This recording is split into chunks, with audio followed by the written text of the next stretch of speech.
A chuva é um evento climático fundamental para o nosso planeta, caracterizado pela queda de gotas de água da atmosfera para a superfície terrestre. Esse processo vital, conhecido como precipitação, contribui para o ciclo da água e desempenha um papel crucial na regulação do clima global. Então, vem comigo, pois nesse vídeo você vai entender como as chuvas e as precipitações se formam, seus diferentes tipos, como a neve e o granizo, e o ciclo da água. Vamos lá!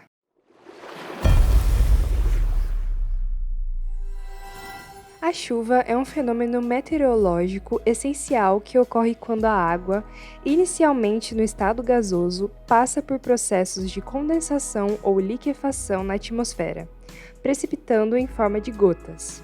Mas, para entendermos detalhadamente como elas se formam, precisamos entender o ciclo da água e como as chuvas constituem um processo fundamental para esse ciclo. O ciclo da água é um processo contínuo e natural que envolve sua transformação entre os estados líquido, gasoso e sólido na Terra, permitindo que ela circule pelos seres vivos e pelo meio físico. Primeiramente, esse processo depende da luz solar para provocar a evaporação da água presente na superfície terrestre e a transpiração das plantas. No entanto, em algumas localidades do nosso planeta, a neve e o gelo sublimam e pulam a fase de fusão, ou seja, passam do estado sólido para o gasoso. Após isso, o vapor da água liberado nos diferentes processos sobe até as camadas mais altas da atmosfera, onde encontra temperaturas mais baixas, ocasionando a condensação, ou seja, transformando o vapor em pequenas gotículas de água, que se agrupam para formar as nuvens, sendo o principal meio pelo qual a água retorna à superfície terrestre. As nuvens são um conjunto de partículas bem pequenas de água em estado líquido ou sólido. Além disso, as gotículas são tão pequenas que conseguem flutuar no ar e formam a neblina.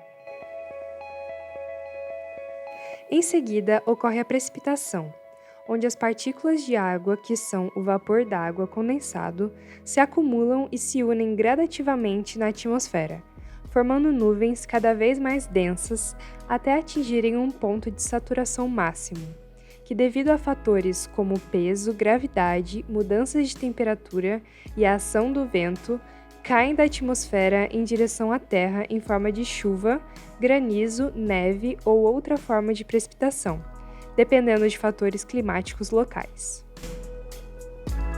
A água precipitada pode seguir diferentes caminhos. Um deles é o escoamento superficial, que abrange desde o excesso de precipitação, que ocorre logo após uma chuva intensa e se desloca livremente pela superfície do terreno, até o escoamento de um rio, que pode ser alimentado tanto pela chuva como pelas águas subterrâneas. Esse processo é importante para o transporte de sedimentos e nutrientes, mas também pode causar problemas, como erosão e inundações nas cidades.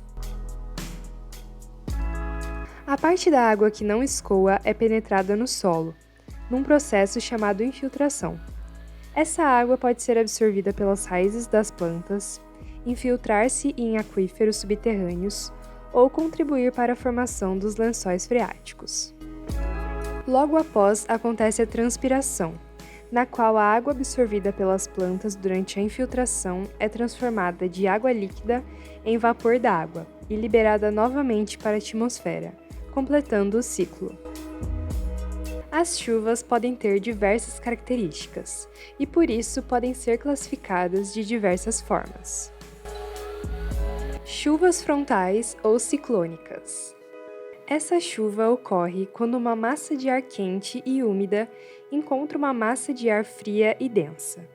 O ar quente, menos denso, é forçado a se elevar sobre o ar frio, criando uma zona de instabilidade atmosférica, formando a precipitação. Quando a massa fria se desloca sobre uma massa quente, resulta em uma frente fria. E quando a massa quente avança sobre a massa fria, temos uma frente quente. Essas chuvas são comuns em áreas de clima temperado, e as suas principais características são a duração e a intensidade. Normalmente, esse tipo de chuva é de longa duração e sua intensidade pode variar. Na frente fria, há uma tendência de formação de nuvens de alto desenvolvimento vertical, como as cumulonimbus, conhecidas como nuvens de tempestade, e suas chuvas geralmente vêm acompanhadas de raios, trovões e granizos. A frente quente é o contrário da frente fria e dá origem à nuvem de tipo estrato. Chuvas orográficas. Essa chuva é formada quando uma massa de ar quente e úmido encontra uma barreira natural, como serras e montanhas, e esse obstáculo natural a impede de passar, sendo consequentemente forçada para cima, onde se resfria, sofrendo condensação e dando origem à precipitação. A chuva orográfica é comum em grandes áreas, apresentando uma duração prolongada e de baixa intensidade. Chuva convectiva. Chamada também de chuva de verão, as chuvas convectivas são provocadas pela intensa evapotranspiração de superfícies úmidas e aquecidas, como florestas, cidades e oceanos tropicais. Ou seja, a água em estado líquido, aquecida pela luz solar, evapora e se eleva, formando gotículas de vapor, resfriando-se ao alcançarem grandes altitudes e posteriormente precipitando, exatamente como ocorre no ciclo da água. Esse tipo de chuva geralmente tem pouca duração, contudo apresenta maior intensidade. Chuva ácida. A chuva ácida é um tipo de chuva contaminada com poluentes ácidos. Ela ocorre quando os poluentes emitidos por atividades humanas, como queima de combustíveis fósseis e produção industrial, reagem com a umidade da atmosfera, formando ácidos que dão a essa chuva a sua característica principal. Essa precipitação pode causar danos ao meio ambiente, aos edifícios e à saúde humana. E para ser considerada ácida, a chuva deve apresentar pH abaixo de 5,5. Chuva de monção. As monções são um fenômeno climático caracterizado por ventos sazonais que ocorrem em algumas regiões, sobretudo na Ásia e na África. Esses ventos são influenciados pelo deslocamento das massas de ar e pela diferença de temperatura entre o continente e o oceano. Você pode saber mais sobre esse tema clicando nos cards. A volta da água à superfície terrestre não ocorre apenas em forma de chuva. Há também outras formas de precipitação, como a neve, que precipita em forma de gelo em dimensões variadas. A saraiva, que cai em forma de gelo com cerca de 5 milímetros. O orvalho, formado devido à condensação de vapor d'água no meio ambiente no período noturno, dada a queda na temperatura. A geada, sendo uma precipitação que se forma através do vapor d'água a temperaturas abaixo de 0 graus Celsius. A neblina, sendo constituída de água muito fina e com baixa intensidade. E o granizo, composto de pedras de gelo com diâmetro superior a 5 milímetros. Sabe-se também que as chuvas podem variar devido às características do local em que ocorrem. Compreender isso torna-se essencial para entender o comportamento atmosférico de uma região e, assim, prevenir possíveis enchentes e erosões, planejar as cidades, planejar o plantio agrícola, entre outros. Os fatores que também influenciam na precipitação é a latitude, a altitude, o distanciamento do mar e o tipo de vegetação do local.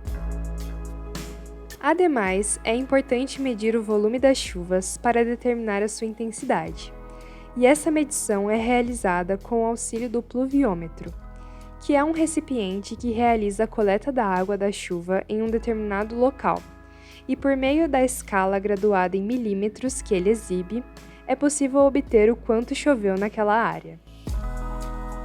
Cada milímetro de água coletado por esse equipamento corresponde a 1 litro de água sobre uma área de 1 metro quadrado. Outro ponto importante a abordar são as mudanças climáticas e como elas estão alterando os padrões de chuva em muitas partes do mundo, a tornando mais intensas e imprevisíveis. Essas transformações podem ter impactos significativos na agricultura, nos recursos hídricos, na saúde pública e no meio ambiente. E por esse motivo é fundamental entender e reduzir esses impactos para garantir a qualidade de vida da população diante dessas mudanças. A chuva é um fenômeno natural que influencia diversos aspectos de nossas vidas, desde o abastecimento de água potável, na produção de alimentos e na sua importância ao meio ambiente em geral, tendo em vista também o papel crucial que desempenha na regulação do clima global.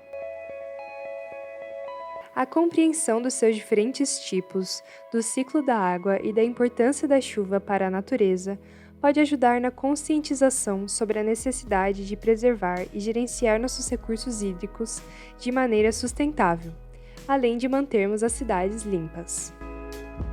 Por isso, se gostou, compartilhe o vídeo com seus amigos, deixe o seu like e qualquer dúvida que tiver, pode deixar nos comentários. Até a próxima!